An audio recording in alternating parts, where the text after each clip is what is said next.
Hello everyone. पुस्तक समीक्षा podcast में आपका स्वागत है। ये मेरे पॉडकास्ट की पहली कड़ी है।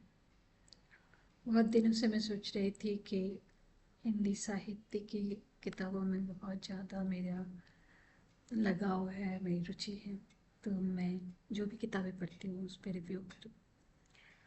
तो मैं इसकी शुरुआत करना चाहती हूँ प्रेमचंद से, क्योंकि प्रेमचंद की साहित्य रचनाओं को अगर देखें तो वो आज भी उतनी ही प्रासंगिक हैं जितनी पहले थी।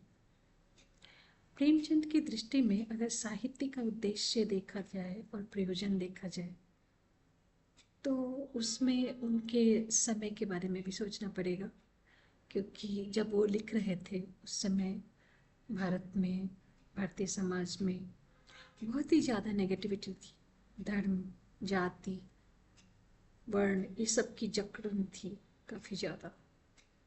साहित्य को एक्चुअली जिन मूल्यों के लिए जाना पहचाना जाता है वो उस समय बहुत ज़्यादा मैटर करता था। और आज़ादी की लड़ाई में प्रेमचंद ने अपने साहित्य से जो सुर भरा वो भी बहुत ही महत्वपूर्ण है।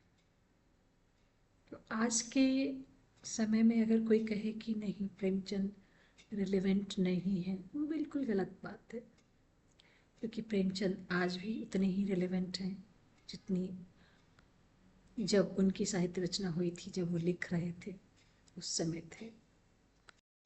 आज प्रतिस्पर्धा का दौर है और हिंदी में नई नई कहानियाँ, नए नए उपन्यासों का दिन रात सृजन हो रहा है, लेकिन बेस्ट सेलर का दौर है। तो यहाँ लोग अपनी कहानियों को लिखने से ज़्यादा रातों रात स्टार बनने के चक्कर में रहते हैं। प्रेमचंद के समय में ऐसा कोई कंपटीशन नहीं था। उस समय जितने भी कहानीकार हुए, उपन्यासकार हुए, उनके बीच अपनी अपनी एक आस्था और वैल्यूज़ के लिए कमिटमेंट थी। और इसीलिए उस समय की रचनाओं के बारे में जब क्रिटिक लिखा जाता है, जब उसकी समीक्षा होती है, तो समीक्षा करने वाला भी अपने आप में विकास करता है, उसके कथा शिल्प का डेवलपमेंट होता है। और प्रेमचंद के साहित्य पर कोई क्रिटिक या कोई आलोचक हावी नहीं हो सकता।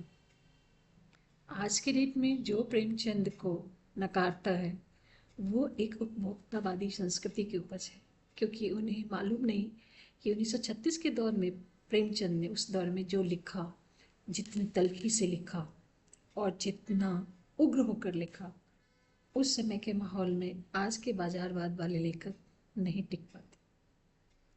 प्रेमचंद के समय में लिखने की एक वजह थी, एक उद्देश्य था।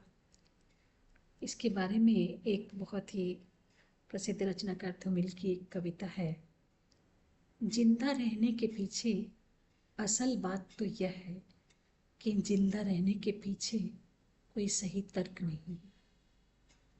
तो रामनामी बेचकर या दलाली करके रोजी कमाने में भी कोई फर्क नहीं। इसके बारे में हम और भी चर्चा करेंगे और प्रेमचंद की एक एक रचनाओं का एक एक करके समीक्षा करेंगे और देखेंगे किस तरह प्रेमचंद की रचनाएं समाज को निर्ममता से प्रतिबिंबित करती हैं। बहुत बहुत धन्यवाद।